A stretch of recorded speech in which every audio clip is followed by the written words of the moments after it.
رجب کا مہینہ، یا بہت سے لوگ سوال کرتے ہیں اللہ رب العزت کچھ مہینوں کو محترم کیوں قرار دیا اللہ نے، اس کی وجہ کیا ہے؟ تو اس کی وجہ واللہ عالم، اللہ ہی جانتا، ہم نہیں جانتے وجہ کیا، لیکن یہ اللہ کی سنت ہے، اللہ کا طریقہ ہے کہ اللہ کچھ چیزوں کو چن لیتا ہے۔ جیسے مثال کے طور پر اللہ نے دنوں میں جمعہ کے دن کو چن لیا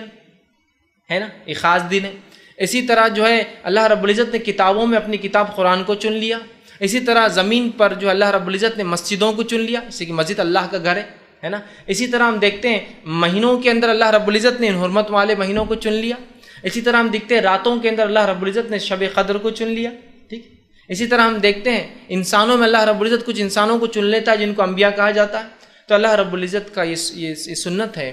یہ طریقہ ہے اللہ کا کہ اللہ کچھ چیزوں کو چن لیتا ہے اور اس کی عظمت بیان کر دیتا ہے۔ اب ہمارا کام یہ ہے کہ جب اللہ کچھ چیزوں کو چن لے اور اس کی عظمت کو بیان کرے، ہم اس کی عظمت کو کبھی پامال نہ کریں اور جو اللہ رب العزت بتا رہا ہے وہ عمل کرنے کی کوشش کرے۔ تو اسی طرح اللہ رب العزت نے جو ہے اس مہینے کو بھی ایک عظمت والا مہینہ چن لیا، اس مہینے کو بھی ایک محترم مہینہ چن لیا، اس مہینے کو بھی ایک مہینہ چن لیا جس میں ہم کوشش کریں جنگ، جدال، معصیت، گناہ، برائی کے کاموں سے رکے اور کوشش کریں زیادہ سے زیادہ نیکیاں کرے، یاد رکھیں، ٹھیک ہے۔ لیکن کسی چیز کو خاص مت کیجیے، جیسا کہ ہم لوگ آج کل خاص کر رہے ہیں کہ خاص کر لیا عمرے کے لیے۔ عمرہ کبھی بھی ہو سکتا ہے، یہ رجب خاص،